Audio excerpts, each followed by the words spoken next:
Jose. How are you today? I'm doing very well. Let's get into it. Okay, I love it. We're here to promote your show at UCB East this weekend. I'm sorry. LOL, Jose. Holy shit!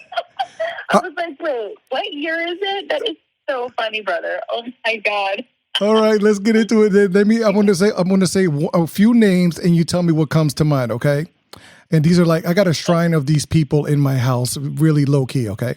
First name is Brandon Yeah. Gardner. Brandon Gardner. I know Brandon Gardner. I know the name. Is that a meeting I went to? Brandon Gardner. Yes, he is a UCB guy. That's right. Tall, blonde. I googled him. Funny improviser that I know from your stuff. There you go. All right. Look at you. Still young in the mind. Okay, this is another person that I adore. Chelsea Clark. Oh, Chelsea Clark. So funny. Such a good improviser. And she had a seriousness to her that was really funny and cut her silliness. So you remember the theater that was underneath a grocery store in the Chelsea part of New York. And which door did you like to come out of? There were two doors. Did you always come out the left door or the right door? I guess I would come out, and then there was like a curtain in the middle. Yep. Do you have an answer, Jose? Do I Do want? you have an answer, or are you just asking me? Like, I'm just do you know asking. an answer I don't remember. Oh, that's that. Okay, I was like, did I say in somewhere in some interview that there was a particular door I like to come out of? Okay, no. I guess I like both doors equally, and then I like that little like ratty little curtain in center stage was a favorite of mine as well, to really emerge from that dank curtain. What's the context here? No, I'm just sharing some great memories with you. I'm also a UCB grad, and I just wanted to, to the audience to know that those are your roots. So did you go to UCB when it was like the school was on 30th and 7th, or did you come in because UCB East opened later? Yes, later. So no, I was the original.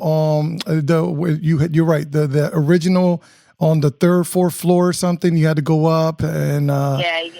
Yep, that's the school. I went to that one, and I went. Chelsea, like from your era. Is that like your era? I was around then. Yes, that's my era. That's where I was around. Yeah. I could never get to your show because it was always sold out. Oh, girl, thank you. Yeah, me and Abbi Jacobson from my Broad City partner, we had a live show that was hella clowny. Very, very, very clown-like, because we were making the TV show at the time. And but now you can, if you see my new movie Babes in theaters today, you can definitely see the thread from Broad City and my UCB days and my practice of creating stories that come from a real place with real people that I know. My co-star is Michelle Buteau, and our chemistry, very much like me and Abbi, is lit because we've been friends for almost 20 years. Michelle is so funny. And I grew up on Long Island, and Michelle's from Jersey, so we got that tri-state area vibe down pat. And this movie's about two best friends, played by me and Michelle. You know, Jose, that I like to cover friendships. So it's about two best friends in very different places in their lives. Michelle's character, Dawn, has a husband and two kids. Her husband's played by the undeniably lovable Hassan Minhaj. And she's got, she's booed up, two kids. I'm a free spirit, spontaneous, totally naive to the responsibilities of parenting, when my character Eden gets knocked up by a one-night stand and decides to keep the baby, and it tests our friendship. And I'll tell you, confidently that hilarity ensues. And then I'm going to share humbly that tears also follow, Jose.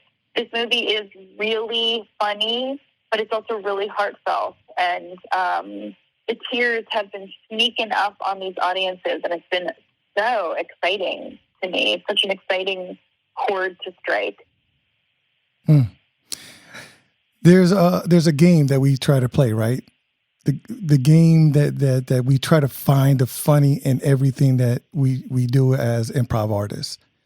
How is it easy for you to find the funny in, because this is a surprising moment in a young lady's life. How do you find the funny in that?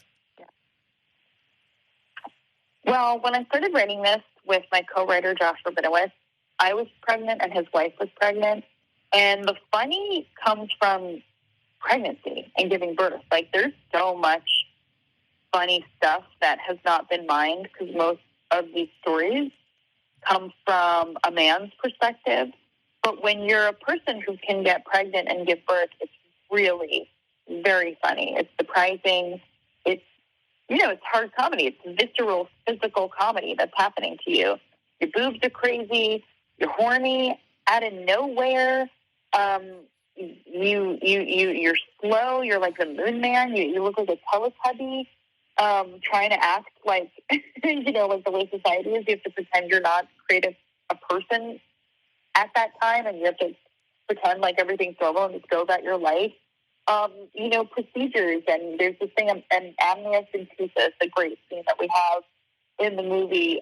That's just a medical procedure that really sounds more like it should happen to a farm animal than a human woman.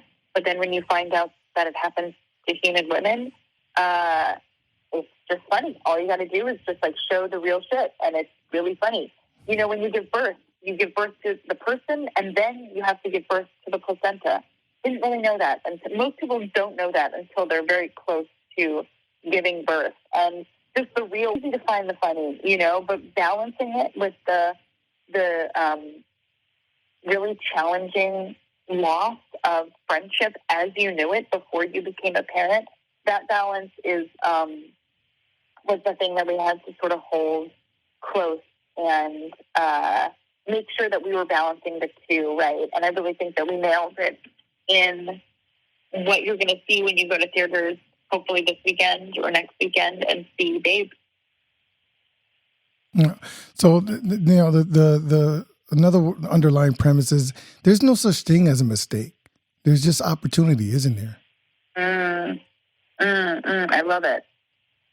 I mean, I think it's really, it feels really good to be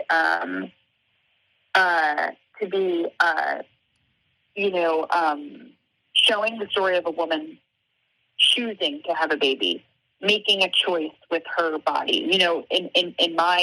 From where I'm sitting, whatever choice a woman needs to make for her body is, and for her life and what she's able to give, is the right one.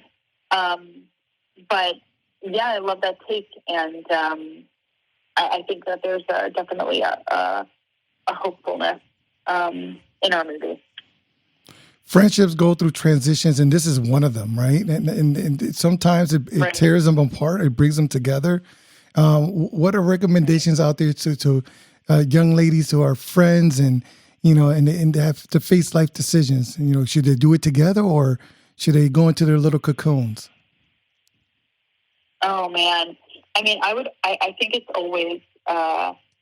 always better to reach out to someone you trust and talk about it. I can't say. I think every situation, especially we're talking about having a kid or not, every situation is really depends on the individual and what they're capable of. This nonsense we have coming up in around the country in our government about creating laws that force women to get pregnant and force women to give birth and force women to become parents seem very cruel to me. I was privileged enough to make the decision myself, and it has made the results. I have a 3-year-old really not only joyous but healthy for all of us. It is so hard to have a baby. It is so hard to raise a child that, like, it really should be only something done if somebody's really choosing it. Otherwise, it's kind of sadistic and cruel. So, I really think it depends on the situation. If a person chooses from in the bottom of their heart to commit their lives to changing their lives, to becoming a parent, it's a big deal, man. It's a big deal. It changes everything. And you're responsible for a person, and you want to do it as healthfully as possible. Now, before you make that decision, you really should reach out to someone you trust. Reach out to a friend, a few friends. Honestly, take time, the time that you are able to take, and take in. It's not even about like somebody else's opinion. It's more just like hearing yourself say it to someone you trust. Hearing yourself say it to someone who isn't judging you or wishing you were this way or that, or wanting you to perform for them a certain way. Hearing yourself say it to someone you trust who can really hear you and see you and help you figure out the decision that's right for you. Excellent. Babes in theaters, guaranteed to make you laugh and guaranteed to make you cry. Yeah, that's right. Yeah, Babes is in theaters today all across the U.S. and Canada in over 500 theaters, and we're expanding next week into hundreds more. So check out Babes Movie on Instagram. Check out me, Ilana, Ilana, and Michelle Buteau, Buteau is Buteau, and Neon. Neon's the company that's bold enough to put this bold comedy in theaters across the country and Canada. So Neon Rated on Instagram has the link to find a theater near you. Excellent. Thank you so much for your time, Ms. Glazer. Thank you, brother. Thanks for all the memories. No problem.